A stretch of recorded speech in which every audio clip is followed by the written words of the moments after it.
Alright, so in today's lesson, we're going to learn about proportions with percents. So a proportion is when you have two fractions that equal each other. For example, like 1/2 equals 4/8.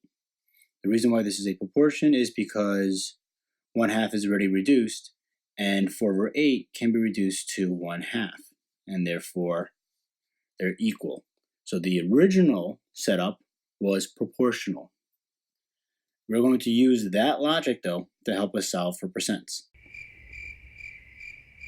Right? If the word problems is a very lengthy one, I would use a different method, but one is short and simple, and you'll see what I mean in 1 second.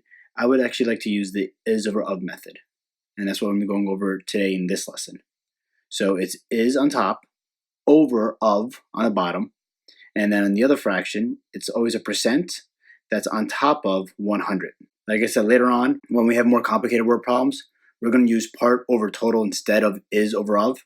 But once again, when it's nice and simple, like a very short sentence, use is over of. Is on top, of on the bottom.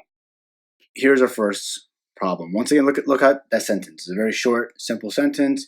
When it comes to something like this, I would use the is over of method. So it says, what is 75% of 4? So the first thing you want to do is identify your percent. The percent number is the one that has the percent sign. Pretty simple, right? So 75% will go into this box right here where the percent symbol is. So I'm going to write equals, and then instead of it being percent over 100, it's going to be 75, right? The 75 is going right here over 100, and it's always over 100. Always. Now the other fraction is over of. Well, look at that 4 now. And what word is it closer to? Is it closer to the word of or the word is? Obviously, it's closer to the word of. So that 4 is going to go on the bottom.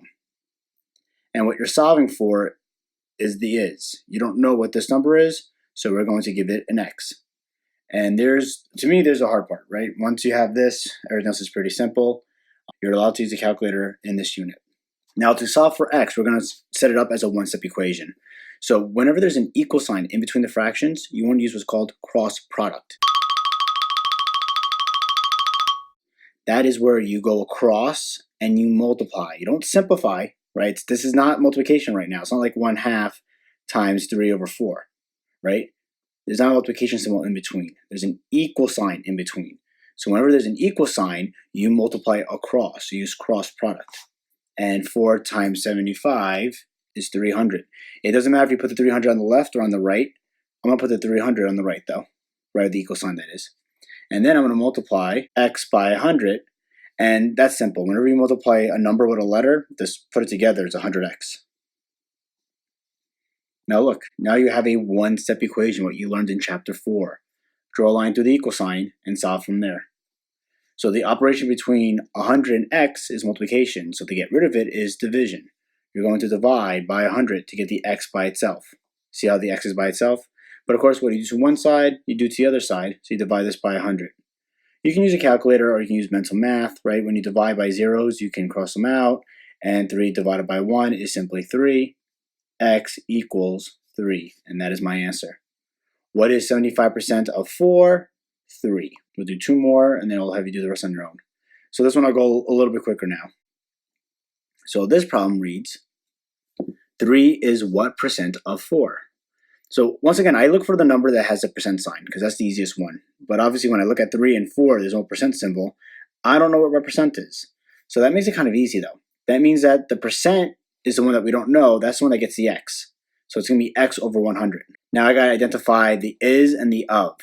Well, 3 is closer to the word is, so 3 will go on top.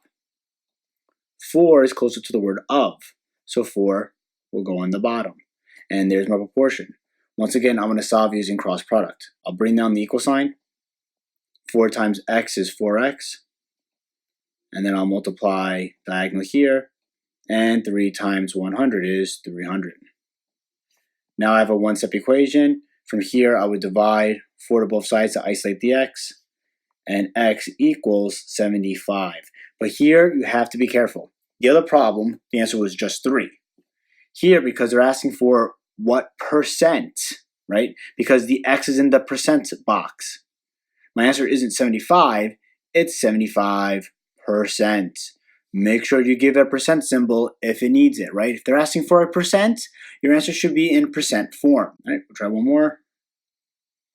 So same thing, right? You have your two fractions, setting up the proportion. And this one says 75% of what number is 3? Once again, I look for the number that has the percent symbol already. If it has it, it's a giveaway. You're done. You put the 75 in the percent box. The 100 is always given. There's always a 100 below. And then you look at that number 3. And that number 3 now is closer to the word is. So that 3 is going on top. This time you don't know what the of is. So the of will get the x. And then you just solve from here. All right, same thing, cross product. 75 times x is 75x. I'll bring down the equal sign. And then I'll do 3 times 100, which is 300. From there, I have a basic one-step equation. I will then divide to get the x by itself. And x equals 4. Once again, I was not solving a percent box. I was solving the of box. So my answer is just 4 and not 4%. So now do the rest on your own.